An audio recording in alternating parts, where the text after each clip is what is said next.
Our next guest is an absolute asset to our community as well. And today I'm really excited to share with you the fact that we have some really brilliant businesses in our community in the automotive industry.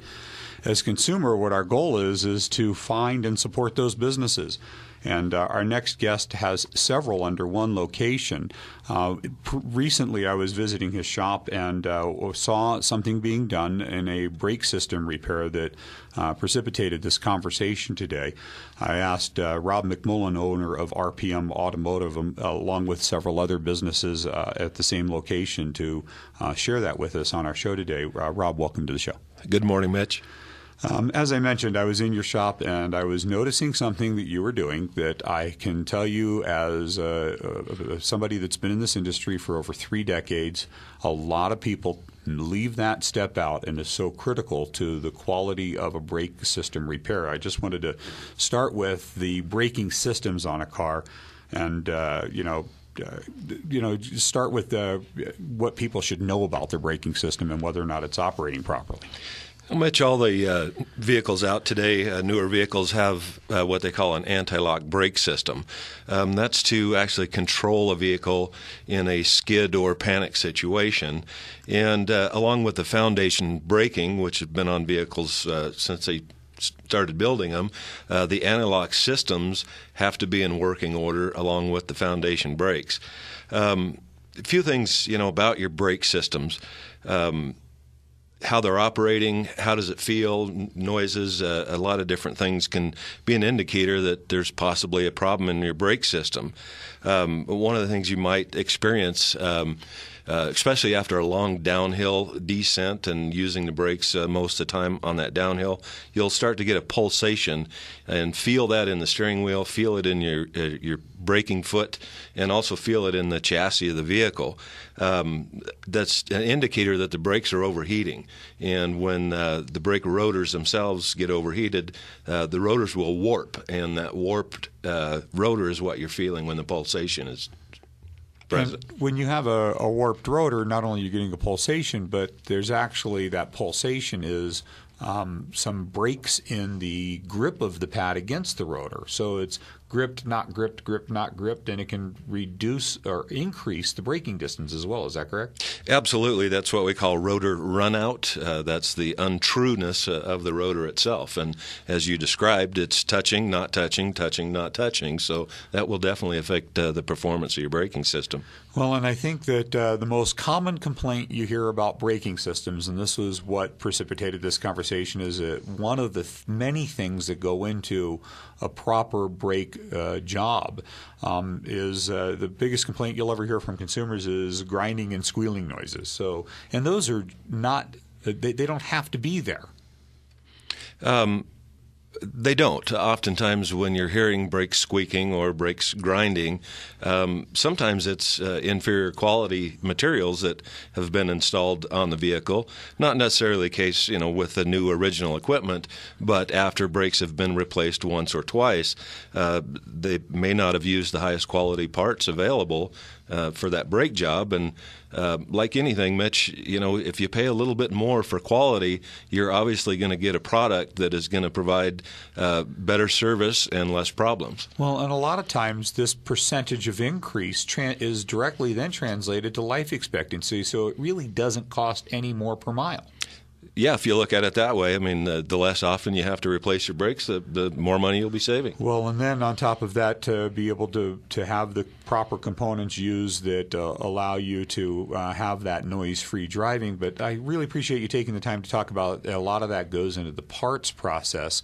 And I'll say this, and I can guarantee you that there's going to be a lot of people listening to our show that have heard this line, oh, that noise is normal because it's metallic pads because they don't use asbestos any longer.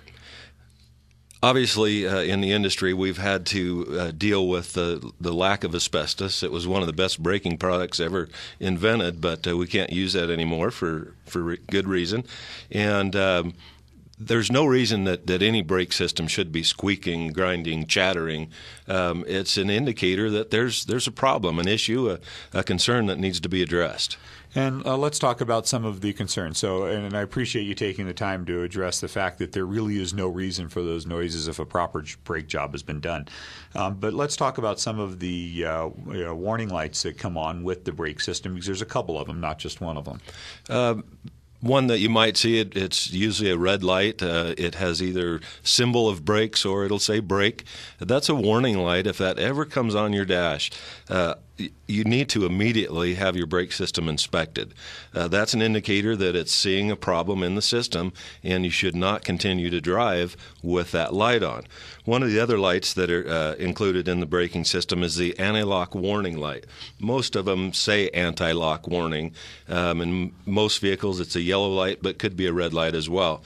If that light is illuminated, that's an indicator that the anti-lock brake system itself is not functioning properly, and when the computers that control that system see a problem, it turns the light on, and also it disables the anti-lock brake system. So if you were to get in a panic situation and had to slam on the brakes, that anti-lock system is not going to be functioning.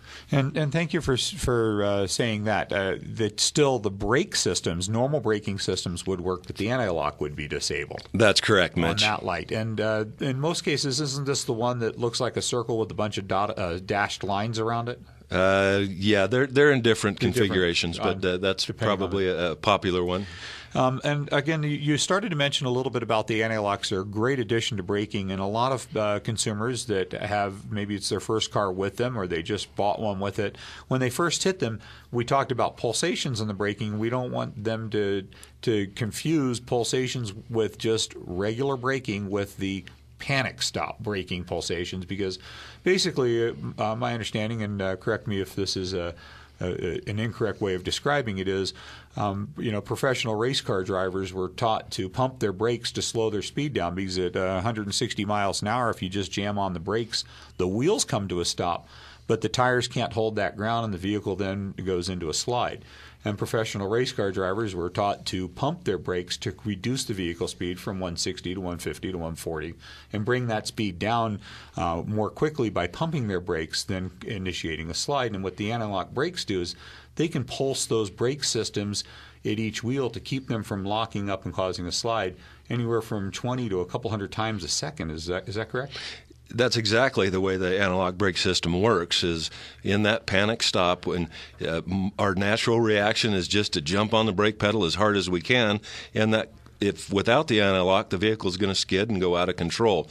So the new systems have their own computers with sensors and monitors that operate that anti-lock brake system. So when you make that panic stop, it's watching the wheel speed at each wheel. If it sees a wheel start to skid, it basically dumps the pressure, the hydraulic pressure, to that individual brake on that wheel, and therefore the wheel stops skidding. Then the computer reapplies that. Now this happens in milliseconds, and most often you will feel a pulsation in the brake pedal under those situations.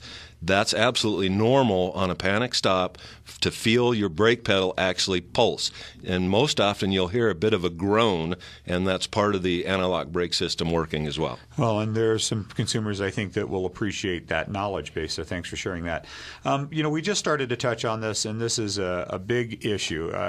In the automotive industry, we see a lot of consumers, because of the economy, trying to shop for the lowest price, thinking that, if I'm getting my brakes done and I can save some money on it, that they're looking in the papers or online and they're finding these, really low prices, but really may not be aware of the sacrifices they're making. So let's talk a little bit about quality and versus a cheap price in that relationship in a braking system. As with everything that's made today, Mitch, there are cheap things out there. We all know that quality will provide longer life, less problems. Everything in the braking system, from the brake rotors, the brake pads, the brake calipers, there are different levels of quality, and a lot of shops may choose to use the lowest price part available. I can guarantee you, Mitch, there's a difference in that lowest priced part to a very good, high-quality part. And the specifications are, in the higher quality parts, are meeting the OEM, the original equipment manufacturer specification. And for those reasons, you're going to get longer life and less problems. Well, and one of the things that precipitated this whole conversation, I keep assuring people I'm going to address this, was what you were applying to the back of the brake pads when I came into your shop that is part of the process of making them noise-free. When we're doing a brake inspection and a brake replacement, all of the components have to be inspected, not just a few of them. When we disassemble and inspect everything, it gets cleaned, re-greased, caliper slides, the brake pads have slides in them. Those get replaced and or lubricated if they're non-replaceable. On the back of the brake pad, we also apply what's called an anti-squeal compound. And a lot of shops don't do that because it takes more time to do it and cost a little bit more money to make that happen. But with the systems that are installed properly and the time taken and the care that you need to take, with all this, you're going to have less problems, less noises, less squeaks. Real quick, some of our consumers are going to hear this one loud and clear, that they're told that they have to replace their calipers on every brake job. And true or untrue? That's untrue, Mitch. There are cases where the caliper may need to be replaced, but not always part of a brake job. That's also another thing that needs to be inspected, needs to be the components that can be disassembled and cleaned need to be. And then also there's certain indicators that would lead us to believe that a caliper may be failing, possibly a brake leak around the piston on the caliper, or uneven pad wear. If one side of the pads is wearing faster than the other, that may be an indicator the caliper is hanging up and could be need to be replaced. And the names of all of the businesses at your location, how to get a hold of you, and your website. RPM Automotive, Scotty's Transmission, Lube Pros, and Clutch Pros, all at 1510 Glendale Avenue in Sparks. One number, 359-0840, is RPM Automotive. That will ring to all four businesses. So, yeah, and again, whether you're doing clutch, brakes, transmissions, getting an oil change quickly and properly instead of the low quality, you get the highest quality parts, components, and inspection process. RPM Automotive, we endorse them. Visit them. If you're not getting this information from your present shop, visit them right away. Thanks for being here with us today, and we look forward to having you back again. Thanks, Mitch.